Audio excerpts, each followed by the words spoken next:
So thank you for having me. On the next slide, we have a picture of our library. So Somerset Library is a small space in west central Wisconsin, about 35 miles from St. Paul, Minnesota. And I work there as a circulation librarian, and I also organize our historical records. So on the next slide. We wanted to create an audio history tour to highlight the community's history and what is behind Somerset and their people. Fortunately, we already had a wealth of recordings in our archives and had noticed growing interest from the community about the history and recordings. My coworker and I had previously seen self-guided history tours elsewhere, and we realized that we had the materials and ability to make our own tour. What we were lacking was time, and that's when we applied for the Will's Idea to Action grant, and receiving the funding is what made our project possible, and we were able to bring our vision to life. On the next slide. We had started by holding a couple community focus groups to figure out stories and places that really mattered to people. So I met one-on-one, I met with groups trying to talk to as many people as I could to get their opinions. And once we had a sense of themes that interested people, I was able to walk around to those possible tour sites to kind of get a feel for what was actually feasible. So, like where people could safely stop if they wanted to drive, what places had sidewalks, what had clear stories tied to it, things like that. And from there, we started tracking down local people connected to those stories. One example that we have is from a park in town that's named after a local resident. And this story had actually been kind of lost to time. A lot of people didn't know why it was called Larry Forest Park. And it turns out that it was named for a young man who had died in the 80s, and his sister still lives in the area. So we were able to reach out to her and see if she'd be willing to help us. And she was very wonderful. She wrote a whole thing about her family's history in the park. And then we did some light editing for her for clarity and time because we knew that people wouldn't want to stand in the park for 20 minutes listening to an oral history, so we had to shorten it a little bit. But yeah, so once we had that kind of ready for her, we were able to bring her to the library. And so she recorded her segment with me, and that ended up being such a meaningful piece for our whole tour. And then on the next slide, for the tour itself, we ended up producing three main pieces. We created physical signs at each tour stop. We had 11 stops total. We have a printed brochure with a map of all the locations and a web page that has a QR code link that's on the sign that links to the website. On the website, people can listen to the audio recordings, read through transcripts of all the recordings, and they can download a copy of the map if they hadn't picked one up previously. And then on the next slide, we, for marketing, put out yard signs for the tour. We set up a table at one of the town festivals, which you can see there. We also offered a prize drawing for anyone who participated. And I again went to several community meetings to spread the word about our project.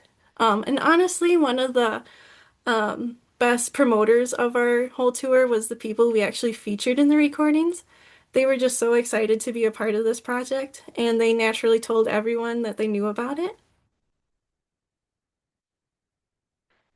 Some things that surprised us is we originally wanted to use a $600 a year geolocation app, but we knew that as a small town library, that cost wasn't sustainable long term. We could afford it with the grant 1 year, but then we wouldn't be able to continue on with that. Another surprise was difficulties with landowner permission for our signs. One business we had permission from repeatedly took their sign down, which was a little frustrating, but overall, the project was very rewarding. The community response was wonderful, and we even have Robert, a local resident, who loved the tour so much that he even gifted us plaques to recognize our work. And so then, in closing, you don't really have to start big. It could even begin with just one recording and some temporary signage at a town festival to kind of get people interested and get their opinions and people hyped about it. Another big thing was to think about accessibility. How long is a tour? whether people can drive it, who is your demographic that you're aiming for, and how easy is it for everyone to get to those stops. And partnerships really strengthened our impact. Working with local organizations and residents made such a huge difference, and they gave us so much support, which is wonderful. I'm also happy to share any examples that people need, brochures or map equipment that we purchased. My email's there if anyone wants to reach out for questions that aren't answered today. And thank you again to Wills for making this project possible. It was so wonderful to work on.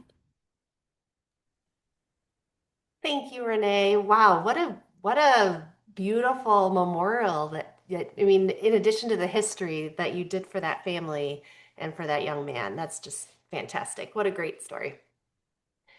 All right, so now we're going to shift to hearing from our friends at the L.E. Phillips Memorial Public Library in Eau Claire.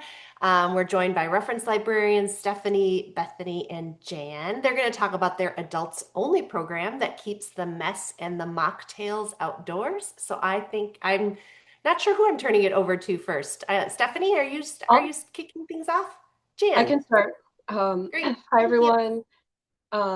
My name is Jan. I have to apologize right up front. I'm recovering from an illness, so I'm going to try to keep the annoying throat clearing and coughing to a minimum, but please bear with me. So yes, in Eau Claire, at our library, we have had a dedicated maker space for about a decade.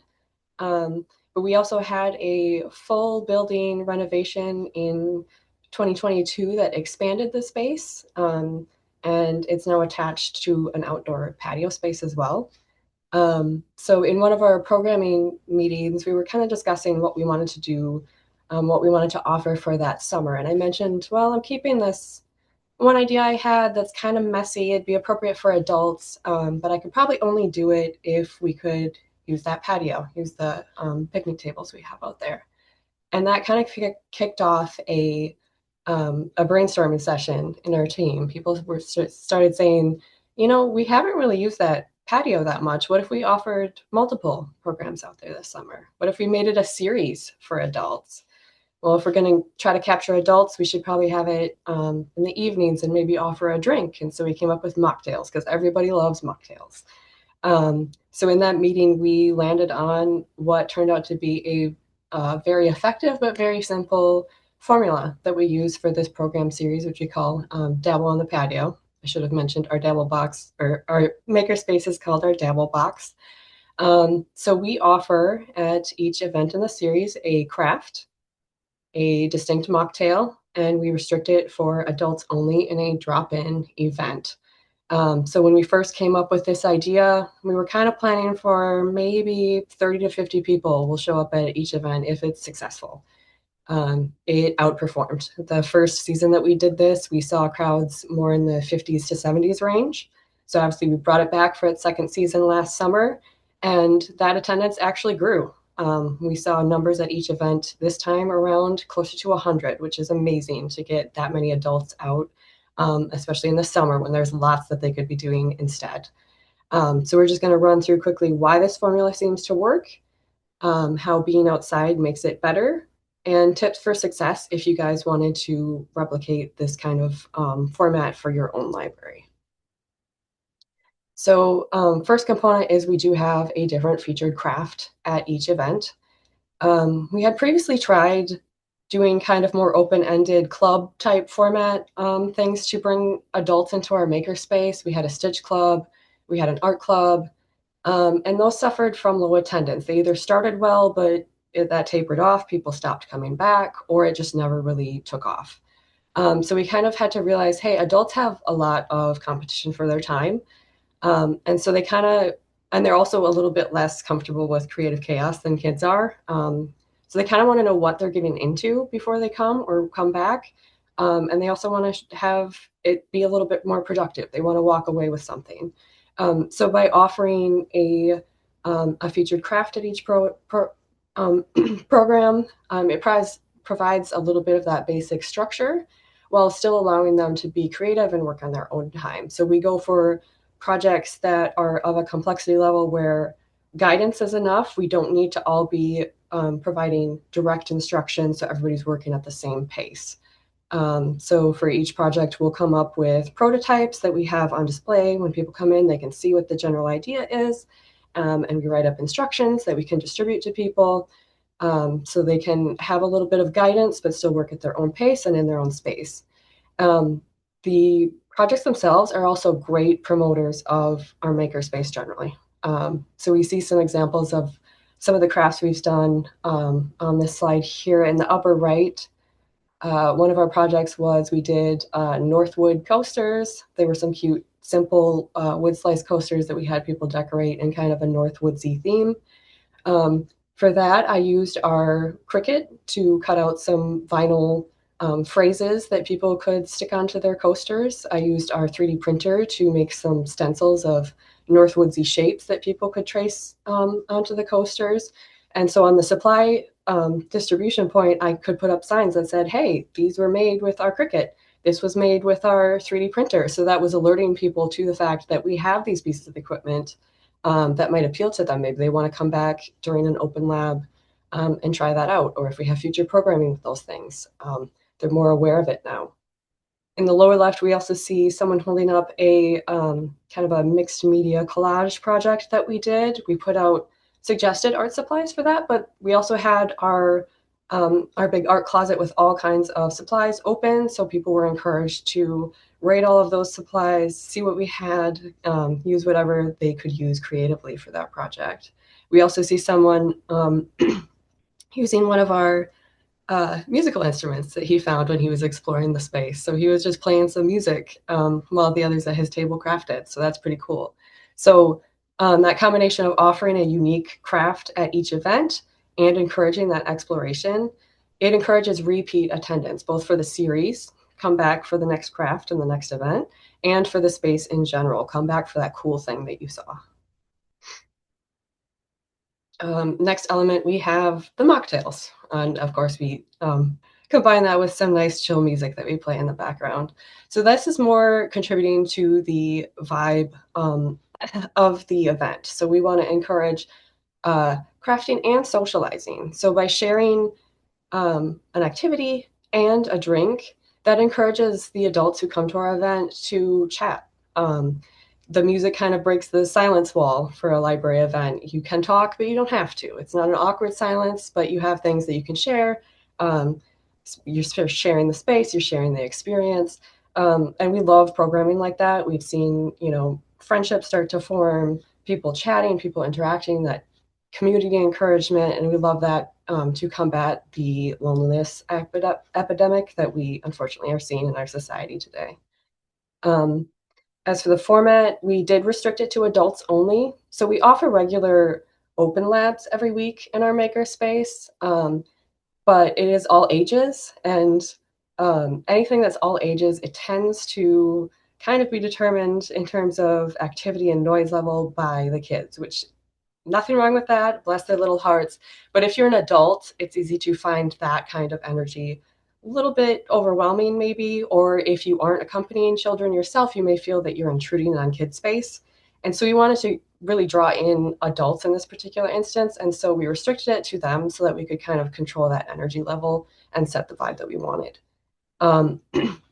We also offer it in evenings and as a drop-in to try to accommodate adult schedules. The drop-in is really crucial for that because then you don't have to have that feeling or anxiety of like, oh, I couldn't make it right at 5. I was getting off work. Am I still welcome? You can absolutely show in when it works or show up when it works for your schedule and you are able to fully participate. You'll be able to do the craft and hang out with everyone. I've already mentioned vibe a few times. So all of these things kind of combine to create the relaxed summer vibes that we're going for. The outdoor component of it is very helpful for that as well.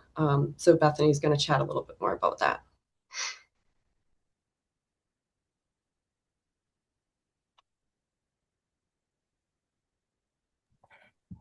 Sorry, I had to figure out how to get my mute to turn off. Yes, so why outside?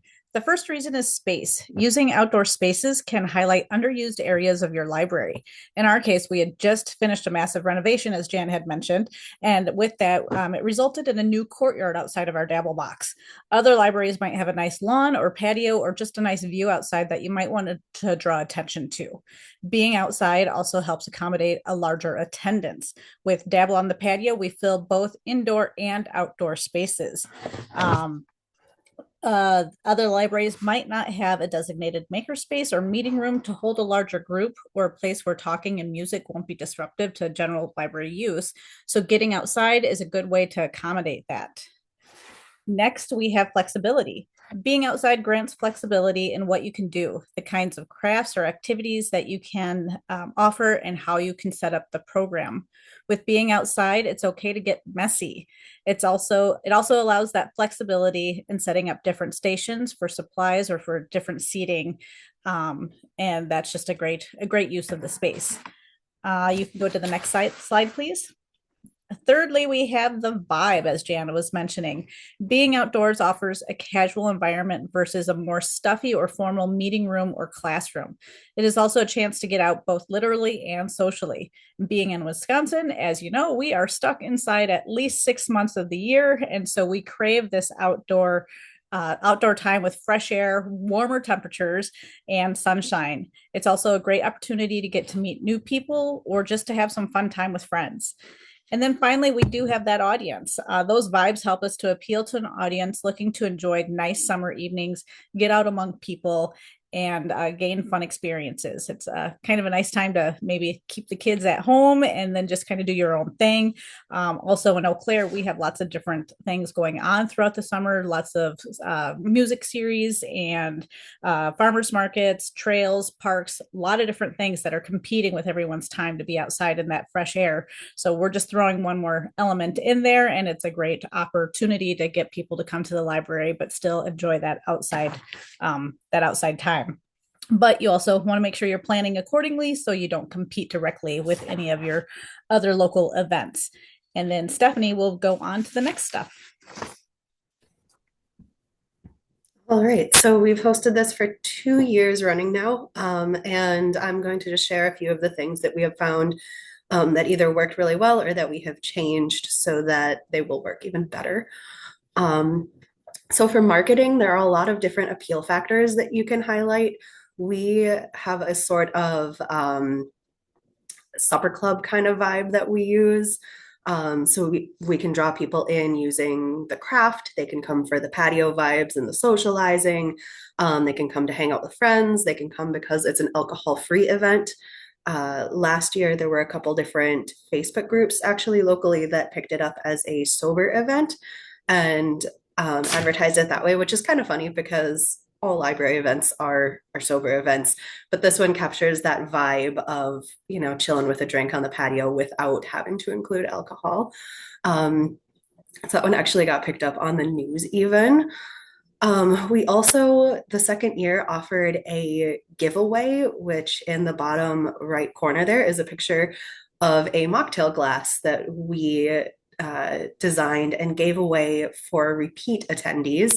We had little punch cards. If you showed up to all 3 events, you won a free glass. We also had surveys where if you completed the survey and provided your info, we did some drawings to give away more of those glasses. And then we have a few left over that we're going to sell through our Friends of the Library this next summer to maybe recoup some of the costs of the program. If you don't have enough money for glasses, because we happened to have some gift funds available, but they were a bit expensive, you could do some coupons or some other small prizes, coasters, or things that fit in with your theme. For budgeting, our project, like we said, we expected 30-ish people per program, and we are now hitting around 100 attendees. So our budget didn't really change. And so to accommodate that, we try to use less expensive drink ingredients. The very first year, we were really focused on making mocktails that were authentic mocktails. People don't really care if they have an authentic non-alcoholic recreation. of a mojito or something. They just want a fruity beverage. And we've been trying to use supplies that we either already have or that we can use recycled supplies, just to keep our costs down. If you go to the next slide. We started out with a 2.5 hour event. Last year, we brought that down to 2 hours, which is enough time for people to have that flexibility that we discussed without the program dragging on. We also try to keep our craft to anything that can be done in 20 to 45 minutes, which gives adults time to create something cool and to sit and hang out and chit chat, but then they aren't feeling rushed either. And then people who come later, like if you can't show up till 6, you still have time to fully participate in that event. The setup, consider your space. We have learned to spread everything out because we get really bottlenecked. The mocktails are right next to the door to our outside patio, so people can grab their drink and go straight out. We've also started distributing a lot of the supplies to the individual tables instead of having people pick all of them up. And then for staffing, we like to staff extra people. We have that option between the three of us to share the responsibilities. One of us will create the mocktail and one of us will create the craft, and we'll have extra people around just to help direct the flow of traffic and restock things. I think that's everything. Fantastic. Thanks so much, all three of you. What a great program, and the vibe came through your presentation. I think everyone wants to be there right now on that patio. All right, our last speaker today is Steve Thiry, director of the West Bend Library, actually my hometown library. And he is here to share stories about how they use an adjacent Patrons Park outdoor programming space to bring families together on warm summer days. So Steve, I will turn it over to you. Thanks. Thanks. So long ago when I started working in libraries, we found out that libraries are good for a couple things. One of them is public restrooms. The other one is serendipity. And then I also learned that most of us have ADD. So you'll notice that in my presentation probably. But this is the south side of our library, right off of our front entrance. And I'm going to share a couple little bits here. We have our story walk on the side there, you can see, and we usually do that, change it monthly, and it brings in quite a few people. We also have that translated, so it's usually bilingual. You can see that we have a little sponsor tag in there. So that's how you walk into the back of our library with our Patrons Park. Also, I want to point out, just because it's a neat thing for this year, you'll see on the left-hand side, there's a nice little storm sewer grate, and on the right-hand side, you'll see a lot of piles of mulch. This is not a good combination, and that resulted in a nice flood recently. So I just wanted to point that out so that you don't have that problem in the future. If you're going to prevent having that much mulch by a storm sewer, it's probably a good idea. There's a little tiny sculpture on the left-hand side on that first slide. You don't have that has a chair in it. That's one of our sculptures for Edna St. Vincent Millay, and we've got a local organization that promotes sculpture works in West Bend. So there's a lot of great outdoor sculptures here. So I just want to point that out, and you can go on to the next slide. Thank you. This is the opposite side of our library in the left-hand corner. And this was previous to me being here, or maybe just after I got here. It shows the open space. And in that space, on the upper left-hand side, we've had programs that are yoga, concerts. You can see Randy Peterson there on the bottom using that space for a concert. And a lot of our summer reading programs that we can do outside, we do outside if we have an opportunity. On the upper right-hand corner is that's a generated image of our musical garden that's coming in the spring. We had a local music teacher who wanted to do this musical garden somewhere in the city, and we were chosen as a spot for it. So we have a start of our musical garden there, and there'll be more things added to that. But that was originally in a place that was planned for a large stage. And I'm so glad that we have something else going in there because the stage uses up so much space. And we don't need a stage. As you can see, Randy Peterson likes walking around on the bottom there. So we can go to the next one. This is one of our magic shows from our summer reading program. Also of note, we had 2 floods actually. What I just talked about at the beginning was our most recent one that happened this fall. But when the Patrons Park was put in, there used to be a bunch of houses there. They tore those all down and to expand for the library. And when they seeded in the back, there was a lot of the straw, and the rain washed the straw into that other storm sewer you see in the bottom left-hand corner and caused the flood in our library as well. That was, I think, 2007 or something like that.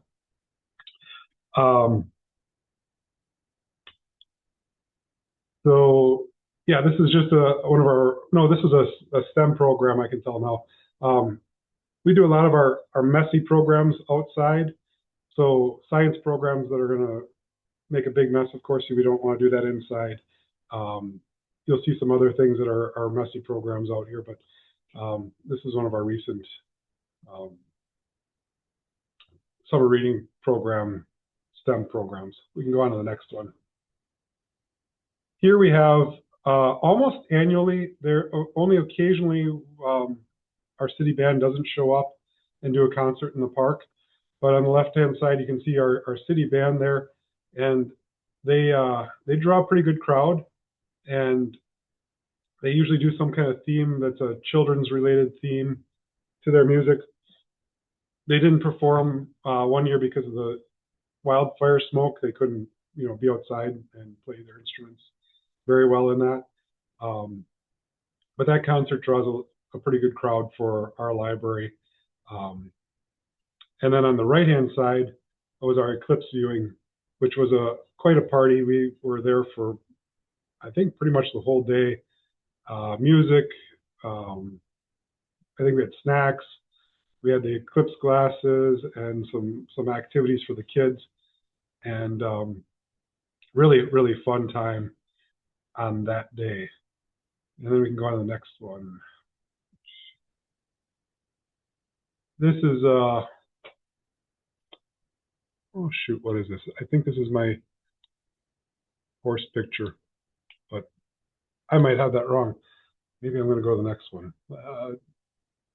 Let's go to the next. Yeah, let's talk about this. So of course we we're going to do that back end first. I threw these things together. This is how it happens. As we wrap up our summer reading program, we most recently have had a foam party. The kids love it. And so the left-hand side is our foam party. The right-hand side, we've got just a regular story time program that we do. And so those are the things that allow us to do bigger space programs and use that outdoor space. We're very blessed in West Bend to have a large library, so we can do a lot of things inside if we have inclement weather. Of course, I don't want to do a foam party inside, and it is a lot nicer to have the bigger games outside. So that makes for a lovely picture anyway. The next slide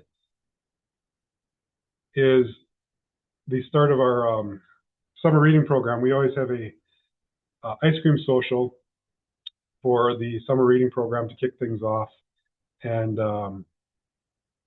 just brings the whole crowd, and everybody comes to the ice cream social, and it's very well loved. So we keep the mess outside, and it's really a nice way to kick off the summer reading program.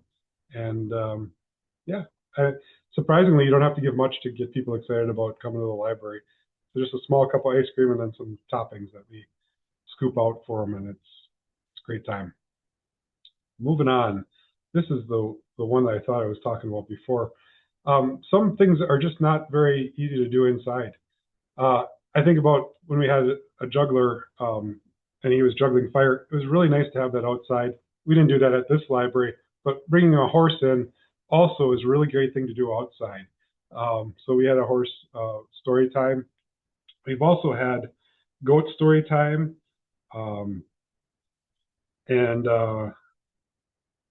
all kinds of other crazier things that you wouldn't do inside the library. You don't see it here. You know what? There's a lot of things that I have on my list of things to talk about, but I don't have pictures of them because we don't take a whole lot of pictures through our program. But this is a really well attended program with the horse. Let's go to the next one, and I'll wrap up on here. A couple years ago, we had some Boy Scouts that wanted to do a project with us, and we did raised garden beds. We had 2 raised garden beds made. So this is very early on in our program on the left-hand side. And we're having another one made, and we also had a Boy Scout do some landscaping with stone around the garden bed to prevent people from sinking into the lawn. So it's a much nicer space. And there's another raised garden bed coming in to fill out that area. So we're going to have one specifically for children to just learn on and play with, and then the other 2 for adults. What this has come from is I think it was partially part of the grant that we did with WiLS. For our last year, we did a cooking program. We did a lot of raising of our vegetables in these garden beds. Volunteers have come to take care of them. We have a little garden club that started now with about 30 people, overseen by some library staff, and they take care of our garden beds. And we got so much produce, and we have people that come by and just pick some things and take it home with them, and that's fine. But also we have things that we use in our cooking demonstration in those garden beds. And off to the side, we have had a pollinator garden, and most recently a pizza garden. And I think we're going back to pollinator garden for that space. So our volunteers are really great. And then sort of in our patrons park, but not really because it's across the road to the other direction. We have a large parking lot, and we have our youth market. And our youth market we're increasing the requirements because so many people want to participate in it. We now require them to take at least one, maybe it's more, entrepreneurial course with the library, and then they can participate in our youth market and sell some stuff at that youth market. It's a large parking lot across the road, but it's really close to our patrons park. So yeah, it's a lot of fun. The kids love it, and a lot of people are trying to copy us. So I think that's about it. I think I'm just about out of time. Yeah. Wonderful. Thanks so much, Steve. The way in which you're bringing the community together there is really quite cool. Well, we have a good amount of time for questions or comments. So feel free to put those in the chat or in the Q&A box, and we'll make sure. We had one question come through about the source for grant funding for the story gardens, and Ashlee answered that there. So hopefully you all see that. But we'll wait to see if we have any questions. Also, I'll put out an invitation. Do you have programming in your libraries that you're doing outdoors that you're really excited about? Either something you've already done or something you're planning for the coming season. Please feel free to drop those in the chat.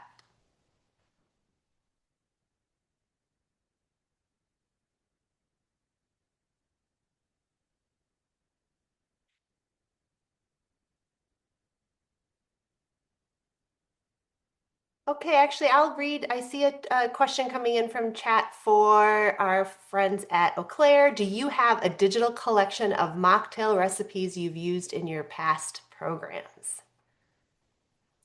I can field that one. We do not.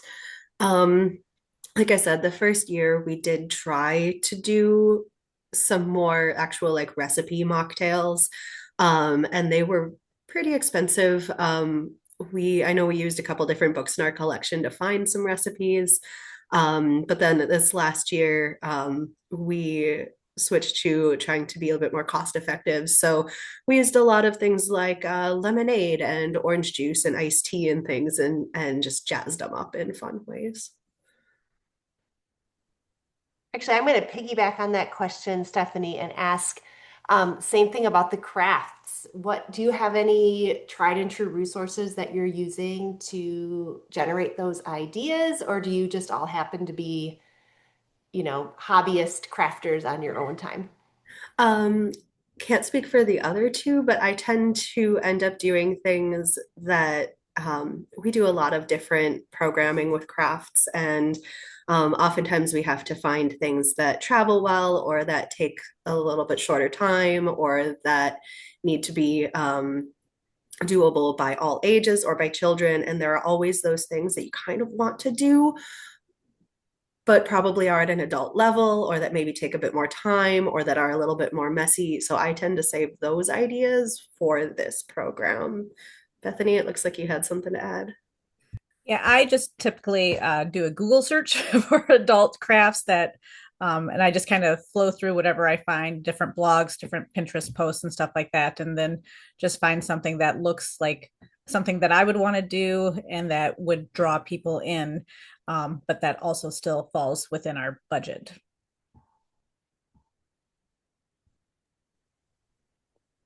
That sounds great. Yeah, there's so many ideas out there. Thank you. Sorry about that. That was my timer for Steve. You finished early, Steve. Um, so we have some more things going on in the chat here. An outdoor Milwaukee Public Library is doing outdoor roller skating, bubble party, live music outside, gardening, and story time at their branches. That sounds awesome. Um, if you have bubbles, Sarah says, today we used our patio briefly to make frozen bubbles as a drop-in for those few brave souls visiting us. I love it. So taking that summer programming, bringing it to today and seeing what happens when it's -12 outside. I love it. A roller derby team demo in the parking lot, combining it with other programming using the graphic novel Roller Girl by Victoria Jameson. That sounds so cool. And had a question about budget, and I would love to know um, who that was directed to, Anne. Is that the dabble on the patio question? Maybe we can just have everyone kind of go through and talk a little bit about budget. I can talk quickly about budget because we don't have one. We have to have partnerships in just about everything we do. We're a very large library and our funding is not quite where we'd like it to be yet, but we do have a lot of great partners in town, so we use them to help support everything that we do.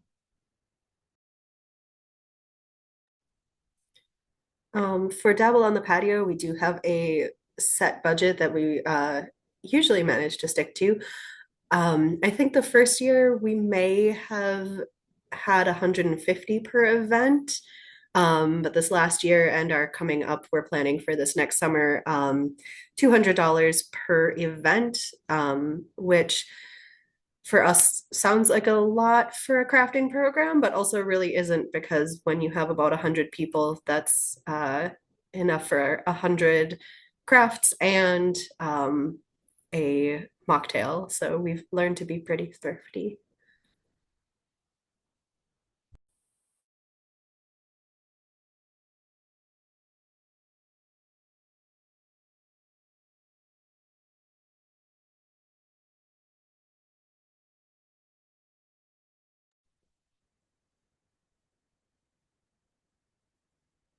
I know that Ashlee, you already talked about the various ways in which you are fundraising. I had a question actually, Ashlee, for you about the sign or the pieces that you do, the monarchs and the moons. What are those made of? Are they wood or are they metal?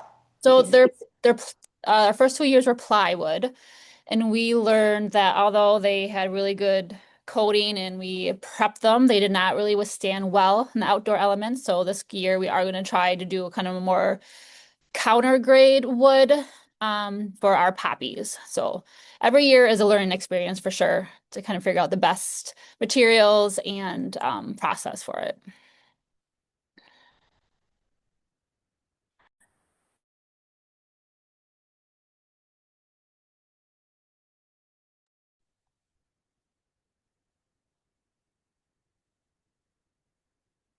Well, I think it seems like the questions are dying down a little bit, so we'll give everybody a few minutes back in their day. But I just want to thank our presenters for sharing your expertise and your time today. We will be sending out the recording, and apologies that we didn't start the recording right away. We'll try to figure out how to make sure that Ashlee's content is all in there, and we'll send that out to everyone who registered for today. So please stay warm. Keep dreaming about those summer days. They're going to be here before long. And we will make sure that we all think about the ways in which we can get out there and interact with our communities. You'll see a slide. Also, I should point out that next month, at the end of February, will be our annual WiLS member meeting. We invite you all to attend, bring a friend. We'll be hearing from 4 other libraries in Wisconsin about how they're caring for their communities. That's our theme this year. And we're really excited to share some updates about what's happening in the WiLS office as well. So Andy, do you have anything else you want to add? No, I'll take my apologies for the partial recording. Oh, no worries. We're doing it. It's all good. All right. Well, thanks everybody. Dream of warmer days. Stay warm today. Take care of yourselves. Take care of your neighbors. We'll catch you at the next one. Thanks.